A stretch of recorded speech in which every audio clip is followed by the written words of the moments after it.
దానికి మా టీవీకి మీకు అవినాభావ సంబంధం ఏర్పడ్డట్టుందిగా బిగ్ బాస్ తర్వాత బాగా ఇంకా సీరియల్స్ కూడా ఆఫర్స్ ఇచ్చేస్తున్నారు.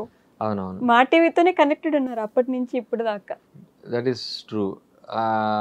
బిగ్ బాస్ ముందర కూడా నాకు చాలా ఆఫర్స్ వచ్చాయి మా టీవీ నుంచి serials. Okay, almost top 6-7 serials reject చేశాయి ఇప్పటిదాకా. అవునా? అంటే ఒక పేరు చెప్పగలరా? 6-7 దీనికి ముందర గుండె నిండా గుడిగంటలు వచ్చింది. గుండె నిండా గుడిగంటలు, yes, విష్ణు చేస్తున్నాడు, అది వచ్చింది, అది చేయకూడదు అనుకున్నా. స్నేక్ ది ఏదో ఉంటది, పృథ్వీ చేశాడు, పాముది. ఓకే, పేరు గుర్తుకురా. మా టీవీ అది కూడా. వాసంతి తోటి వచ్చింది, అవును వాళ్ళిద్దరు ఇష్టపడ్డారు, అది కూడా ఫస్ట్ ఆఫర్ చేశారు, అది చేయలే. అంత ముందు కళ్యాణ వైభోగం, శశిరేఖ పరిణయం, అది కూడా సేమ్ మా ఇప్పుడు నేను చేసే ప్రొడక్షన్ హౌస్ కి ప్రజా ప్రభాకర్ గారిని ఆ సీరియల్ కి ఆ టైంలో EP or something, EP or writing, ఆయనకు మొన్న నేనే చూపించా ఫేస్బుక్ లో, సార్ మీరు నన్ను ఆల్మోస్ట్ 8 years క్రితం ఆ ప్రాజెక్ట్ అడిగారు అని చెప్పి, మీరే కదా అడిగింది అని అంటే, అవునా రాజా ఇదంటే ఒకసారి చెక్ చేయండి మీ ఫేస్బుక్ అన్న. నా ఫేస్బుక్ పాస్వర్డ్ పోయింది, సో ఐ కెనాట్ లాగిన్. ఆయన అడిగి మీరు ఒకసారి చెక్ చేయండి అంటే చూసి, అవును రాజా నిజమే, నేనే నిన్ను అడిగాను 8 years ఎప్పుడో ఎంతకాలం క్రితం కదా అని చెప్పి ఆయన సర్ప్రైజ్ అయ్యింది ఆయన. గుండె నిండా గుడి గంటలు లీడ్ క్యారెక్టర్, లీడ్ అదే విష్ణు క్యారెక్టర్, అది కూడా వద్దనుకున్నా. ఎందుకంటే ఆ టైంలో నేను ఒక మూవీ చేస్తున్నా, బాబు బుల్షిట్ గా అని చెప్పేసి, అప్పుడు అదే సీరియల్స్ కి వద్దామని ఉద్దేశం లేదు. అండ్ ఐ వాజ్ హెసిటెంట్, 50-50 ఉండే ఆ క్యారెక్టర్ మనకి వర్కౌట్ అవుతుందా లేదా అని చెప్పి. But when I heard devas character, అప్పుడు అనిపించింది okay this is apt for me అని. అంటే బాలు రోల్ కంటే కూడా ఐ ఫెల్ట్ నేను దేవా రోల్ ఇంకా బెటర్ నాకు ప్లే చేయడానికి. This wide range of emotions, అంటే ఫస్ట్ ఫుల్ నెగిటివ్ ఉంటాడు, అగ్రెషన్ ఉంటుంది, తర్వాత ఇప్పుడు కొంచెం లవర్ బాయ్, సాఫ్ట్ అవ్వడం, ఎమోషనల్ అవ్వడం, కామెడీ ఉంటుంది. అంటే ఇట్ హ్యాస్, అంటే more than Balu I felt దీనికి ఇంకా ఎక్కువ రేంజ్ ఉంది అనిపించింది character wise. But Bigg Boss దాని తర్వాత ఇది బీబీ జోడి కూడా చేశాడు, డాన్స్ షో కూడా. అవును, మీరు డాన్స్ అసలు మేము బిగ్ బాస్ లో ఉన్నప్పుడు ఎక్స్పెక్ట్ చేయలేదు, అది బయటకు వచ్చాక బీబీ జోడితో సర్ప్రైజ్ ఇచ్చారు. ఆ తర్వాత మళ్ళీ ఇప్పుడు ఇది బిగ్ బాస్ లో ఉన్నప్పుడు కూడా మార్నింగ్ చేసేవాడిని కానీ కొంచెం ట్రిమ్ అయిపోయేది, అంత ఎక్కువ వచ్చేది కాదు. ఎందుకంటే అక్కడ డాన్స్ కంటే కూడా ఈ డ్రామా ఇంపార్టెంట్ కదా. కరెక్ట్, అది కూడా మాకు అంత ఛాన్స్ దొరకలే అప్పుడు. బిగ్ బాస్ ఏమైనా చేంజ్ చేసిందంటారా? ఈ ఆల్మోస్ట్ ఒక 4 years or 3 years అయింది. 3 years అయింది. ఏమైనా చేంజ్ చేసిందా మీ లైఫ్ ని? ఇప్పుడు చేంజ్ చేయడం వల్లే కదా ఇవన్నీ వచ్చాయి. బిగ్ బాస్ చేయడం వల్లే బేబీ జోడీ చేసా, బేబీ జోడీ వల్లే నువ్వు ఉంటే నా జతగా, all this happened because of Bigg Boss only. But ఈ మధ్య మంచి నెగటివ్ పబ్లిసిటీ అవుతున్నట్టుంది కదా, బిగ్ బాస్ కి వెళ్ళొస్తే ఇంకా వాళ్ళకి ఫ్యూచర్ ఉండదు. అది రాంగ్ నన్ను అడిగితే. అంటే నేను ఇందాక మీకు చెప్పినట్టుగా 2 రకాల మనుషులు ఉంటారు. బిగ్ బాస్ నుంచి ఫేమ్ వచ్చింది, వీడికి రీచ్ ఉంది, ఆర్ ఆ అమ్మాయికి రీచ్ ఉంది అని అవకాశాలు వచ్చే ఆపర్చునిటీస్ ఉంటాయి, రానివి కూడా ఉంటాయి. కాకపోతే ఆ మనిషి ఎవరైతే ఉన్నారో ఆ మనిషికి క్యాపబిలిటీస్ ఉండాలి.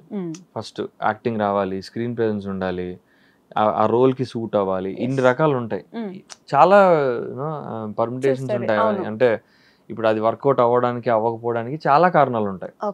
అది అంటే మనకి సూట్ అయ్యే పనులు చేయాలి ఎప్పుడైనా. ఇప్పుడు నేను వెళ్ళి ఒక 20 మందిని కొట్టేస్తుంటే ఎవరు యాక్సెప్ట్ చేయరు. మనకి ఏంటి, ఇప్పుడు మనం ఎలా ఉన్నాం, మన లుక్ ఏంటి, మన రేంజ్ ఏంటి, దాన్ని బట్టి ప్రాజెక్ట్ చూస్ చేసుకుంటూ వెళ్ళాలి మనం. బట్ దానికి అగ్రిమెంట్ ఉండడం వల్ల ఇంకెక్కడ చేయలేకపోయాము అని కూడా చాలా మంది చెప్తున్నారు ఈ మధ్య. అది ఇంకా అది అంటే బేసిక్గా 1 year ఉంటుంది అగ్రిమెంట్. కాకపోతే ఆ 1 year లో స్టార్ మావాడు మీకు కావాల్సిన షోలు అవన్నీ ఇస్తాడు, పేమెంట్స్ ఇస్తాడు. అది కూడా టీవీ వరకే agreement. They can do OTT movies చేసుకోవచ్చు, ఆ ప్రాబ్లం ఏం లేదు. టీవీ వరకే, వేరే ఛానల్స్కి వెళ్ళి చేయకూడదు. అది కూడా 1 year మాత్రమే. అండ్ బిగ్ బాస్ వల్ల చాలా రీచ్ వస్తుంది. ఇప్పుడు కొత్తగా ఇప్పుడు అస్సలు ఎవరు తెలియదు వాళ్ళకి, అసలు ఈ మనిషి ఎవరు, పేరేంటి, ఎట్లా ఉంటాడు అన్నీ తెలిసిపోతాయి కదా.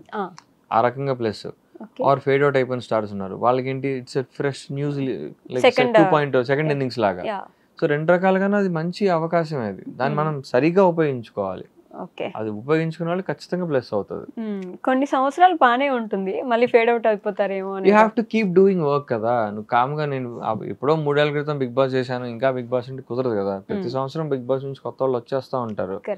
సో ప్రతి ఇయర్ నువ్వు ఏదో వర్క్ చేసుకుంటా, నీ క్యాపబిలిటీస్ ఏంటి, నిన్ను అప్గ్రేడ్ చేసుకుంటూ కొత్త ప్రాజెక్ట్స్ చేసుకుంటూ వర్క్ చేసుకుంటుంటేనే జనాలకి రీచ్లో ఉంటావు. ఇప్పుడు నేనున్నాను బిగ్ బాస్ రోజు బీబీ జోడీలో కనిపించా, నా డాన్స్ స్కిల్స్ తెలిసాయి, దాంతో పాటు యాక్టింగ్ కూడా చేసి చూపించాను మా స్కిట్స్లో. పర్ఫార్మెన్స్లో ఓన్లీ డాన్సే కాకుండా ఎమోషన్స్ ఇవి కూడా ఇంక్లూడ్ చేసి అలా ఒక యాక్టింగ్ క్యాపబిలిటీ కూడా చూపించుకున్నాం.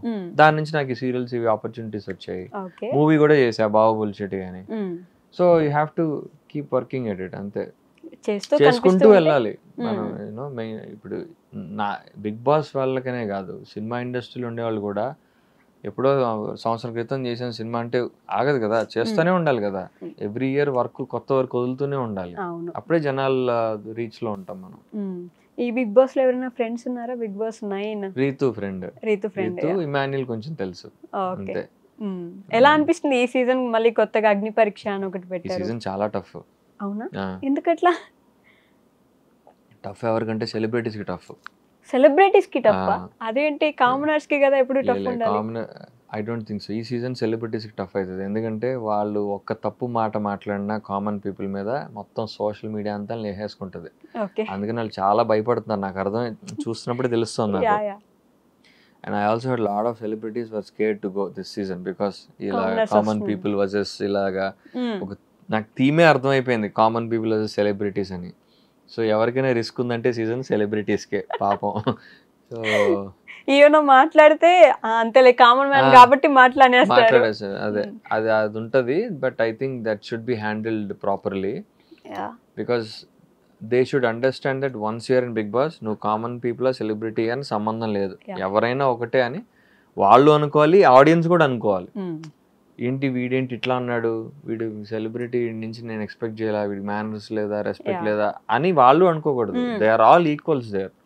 నాకు సార్ ఐమ్ షూర్ వాళ్ళు నాకు సార్ అట్లా ట్రీట్ చేస్తారు అనుకుంటున్నాను నేను, టీమ్ కూడా. కానీ కామన్ పీపుల్ కూడా అగ్ని పరీక్ష పెట్టి వాళ్ళని కావాలని కొంచెం ఫేమస్ చేశారు కదా, జనాలు పరిచయం చేశారు ముందే ఒకేసారి వదిలేకుండా హౌస్ లోకి. That's a very good strategy, చాలా మంచి స్ట్రాటజీ అది.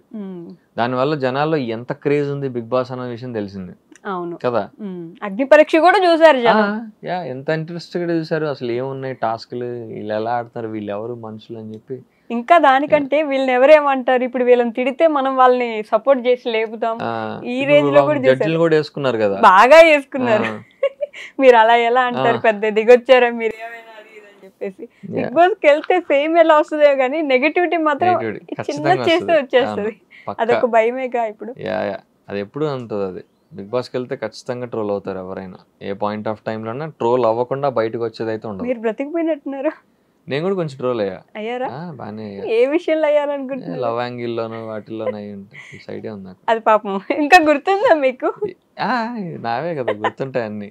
మొన్న నాకు పంపిస్తా ఉంటారు, ఇంకా నేను మర్చిపోదాం అనుకుంటా అవన్నీ. ఇవాళ కూడా 1-2 రీల్స్ వదిలేరు నాయి. అయ్యో అవును, బిగ్ బాస్ స్టార్ట్ అవగానే మళ్ళీ పాతవన్నీ బయట తీసి వదులుతా ఉంటారు. ఈ మధ్య అది కూడా ఒక వీడియో వేస్తున్నారు, ఫస్ట్ సీజన్ నుంచి ఏ లవ్ యాంగిల్ నడిచింది వాళ్ళందరూ వీడియోస్ వేసారా, అట్లా మీది కూడా ఉందా? నేను చూడాలి ఆ వీడియో, అయితే చూడాలి, వస్తుంది మీ దాకా వస్తుంది నిదానంగా. బట్ ప్రతి సీజన్ లో ఒక లవ్ యాంగిల్ కోసం ట్రై చేస్తారు. ఈసారి ఎవరిది వర్కౌట్ అవుద్ది అనుకుంటున్నారు అట్లా మీరు? ఏమో ఇంకా జస్ట్ ఎర్లీ డేస్ గా నాకు తెలిసి రీతుకే అదే చూసా ప్రోమో పొద్దున్న. ఒకటి మంచిగా ఇట్లా కళ్ళల్లో కళ్ళు పెట్టి చూసేది పెట్టి సాంగ్ వాళ్ళు అలా సెట్ చేస్తారు. మీకు అర్థం కాని విషయం ఏంటంటే అలా వాళ్ళు బిల్డ్ చేస్తారు. ఓకే, ఆ టాస్క్ అలా క్రియేట్ చేసి ఎవరో ఇప్పుడు యూనో అలా వచ్చేలాగా చేస్తారు వాళ్ళు. వాళ్ళే ప్లాన్ చేసుకుంటారు. ఇప్పుడు నేను కూడా సెట్ సీజన్ లోకి వెళ్ళే ముందు ఫస్ట్ డేనే నాకు ఒక చాక్లెట్ ఇచ్చి వెళ్ళి షేర్ చేసుకో అన్నారు. ఇప్పుడు వీడు వెళ్ళి ఎవరితో షేర్ చేసుకుంటారు, అక్కడ నుంచి లింకప్ స్టార్ట్ చేద్దాం అన్న ఒక ఐడియా ఉంటది వాళ్ళకి. ఇప్పుడు నాకు అక్కడ హౌస్ లో అందరిలో తెలిసిన సత్య ఒకతే, నేను లోపలికి వెళ్ళినప్పుడు. సో తనతోనే షేర్ చేసుకో, వాళ్ళకి ఉంటది idea, they already knew we're friends అని. సత్యతో షేర్ చేసుకున్నారు. అక్కడితో ఆగిపోలేదు కదా మీరు మాత్రం. టాస్క్లు అవన్నీ కలిపాడేవే టాస్క్లు అవన్నీ అలా సెట్ చేసి ఇస్తారు టాస్క్లు. బయటకు వచ్చాక అసలు ఫ్రెండ్ గా అయినా ఉన్నారు, అట్లీస్ట్ మాట్లాడుకుంటారు. పర్లేదు, అప్పుడప్పుడు మాడతాం, రేర్. అంటే ఇప్పుడు కొంచెం అంటే ఫ్రెండ్షిప్స్ మన ఫస్ట్ పోతా వచ్చిన ఉంటాయి డేస్ కదా. కొన్ని ఉంటాయి, కొన్ని పోతాయి, కొన్ని ఏదో అలా ఉంటాయి, ఆన్ అండ్ ఆఫ్. ఎవరున్నారు అప్పటి నుంచి మీకు ఇంకా ఇప్పటిదాకా ఫ్రెండ్? వాసంతి. మాట్లాడుతుందా తను? వాసంతి రెగ్యులర్ టచ్ లో వెళ్ళారా ఉంటది. పెళ్ళికి? పెళ్ళికి వెళ్ళలేదు, పెళ్లి రోజు షూట్ ఉన్నట్టుంది.